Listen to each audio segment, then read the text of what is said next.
Welcome to The Making of a Nation, an American history series in VOA Special English.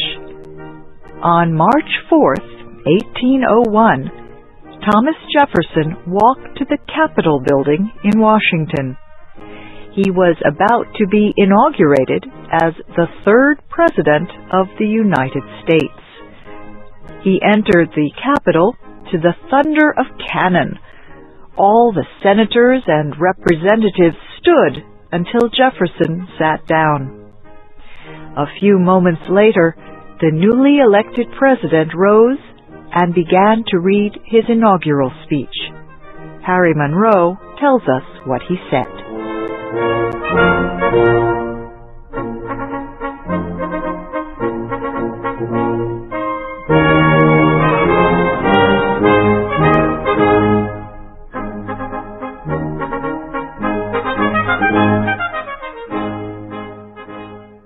Friends and fellow citizens, I have been called to the position of Chief Executive of our country. I must tell you how honored and thankful I am. But I must tell you, too, of my fears. Yes, I must tell you that the duties of your President are too much for any one man. However, I tell myself that I am not alone. When I see all your faces, I understand the wisdom of those who wrote our Constitution. For in you, the members of Congress, and in the judicial branch of our government, I know that I shall find the strength, the honesty, the courage that I shall need. We have passed through a hard year of bitter struggle between two political parties. We have shown the world that in America all can speak, write, and think freely. The debate is over. The people have decided. Now is the time for all of us to unite for the good of all. The majority of the people have won the contest. But we must always remember that there is a minority. True, the majority must rule, but the rule of the majority must be just.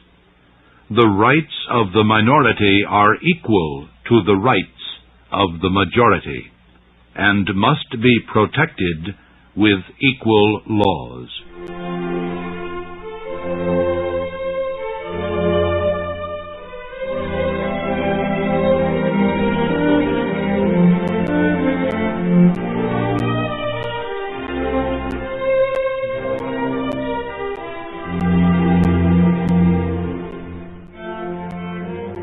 Let us unite with hearts and minds. Let us have peace and love in our relations with each other. For without peace and love, liberty and life are sad things indeed. Let us remember that the religious freedom which we have in the United States is nothing if we do not have political freedom, if we permit men to be punished because they do not agree with the majority. For hundreds of years in Europe, men have killed and have been killed in the name of liberty. It is not surprising, then, that even here, in our peaceful land, all cannot agree. But it is possible to have different ideas without forgetting our common wish. We are all Republicans. We are all Federalists. Most of us love our country. Most of us want it to grow. There may be among us those who want to end the union of the states, or to end our Republican government. Well then, let those men speak freely, without fear. They are wrong, but America is strong enough to let them say what they wish. When men can think and speak freely, there is no danger to the nation. For those who do not agree with them also have the right to think and speak freely.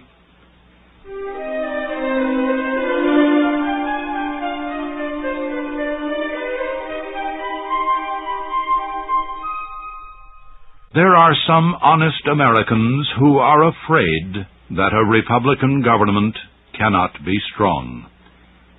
But I ask these good men one question. Do they want us to destroy a government which has kept us strong and free for 10 years? I hope not. We have here in the United States the best and strongest government in the world.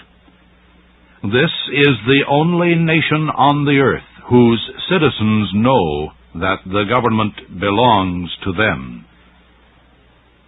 Then there are some who say that men cannot govern themselves. What do they offer us instead? Government by kings? Are kings men, or are they angels? I will let history answer this question. Let us keep our union and our government by the people through their elected representatives. We are very fortunate here in the New World. 3,000 miles of ocean separate us from the wars and the dictatorships of Europe. Here we do not suffer as the people of Europe do. Here we have a great and rich land, with room for 100, perhaps 1,000 generations of Americans yet to be born. We, and the American children who will come after us, all have equal rights. We honor a man not because of his father, but for what the man is. We do not care what religion a man follows. In this country, men practice religion in many ways, yet all our religions teach honesty, truth, and the love of man. All worship one God who rules the universe, who wants men to be happy in life. Yes, we are a fortunate people. What more do we need to make us happy? We need one more thing, my fellow citizens: a wise government, a government that keeps men from injuring each other, a government that gives men freedom to live and work in peace as they wish, and does not take from them the fruit of their labor. That is good government.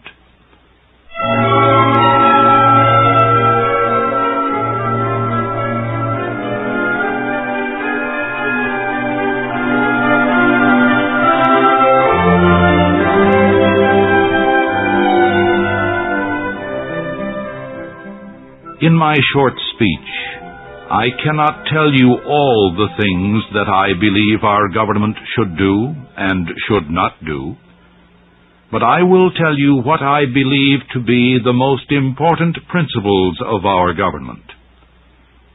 This is what I believe in: the same and equal justice to all men, no matter what their religion, their political beliefs, or their class. Peace, trade, and friendship with all nations, but alliances for war with no nations. Support of the rights of the state governments, which are the best defenders of our republic. A strong central government under the Constitution to protect our peace at home and our safety in other parts of the world. We must keep the right of the people to elect their representatives. This is the safe way to change governments that make mistakes. Without the right of election, we will have bloody revolution. In our election, the majority must rule. This is the lifeblood of a republic. If the majority is not allowed to rule, then we will have dictatorship. America should have a good volunteer army to protect us in peace and in the first days of war until we use professional soldiers. But at all times, the civil officers of the government must be first over the military officers. The rights of man will be of the highest importance in this government. Information, knowledge, and opinions must move easily and swiftly. We will support freedom of religion, freedom of the press, freedom of the person protected by the habeas corpus, and the right to trial by juries that are chosen fairly. These are the freedoms that brought us through a revolution and that made this nation. Our wise men wrote these freedoms. Our heroes gave their lives for these freedoms. They are the stones on which our political philosophy must be built. If we make the mistake of forgetting them, let us return to them quickly, for only these rights of man can bring us peace, liberty, and safety.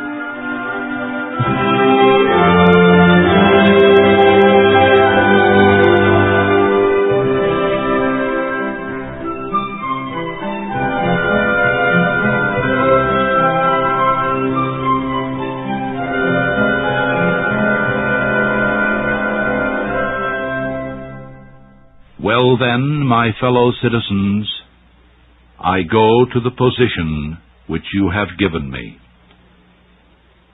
I am no George Washington. I cannot ask you to believe in me as you did in the man who led us through our revolution, the man who will always be first in the love of our country. I ask only that you give me your support and your strength.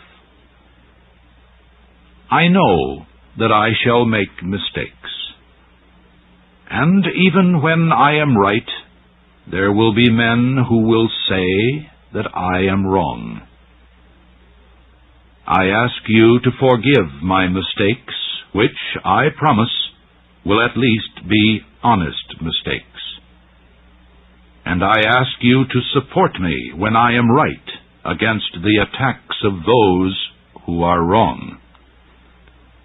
Always, my purpose will be to strengthen the happiness and freedom of all Americans, those who do not agree with me as well as those who do. I need you. I go to my work as President of the United States, ready to leave that position when you and the American people decide that there is a better man for it. May the power that leads the universe tell us what is best, and bring to you peace and happiness.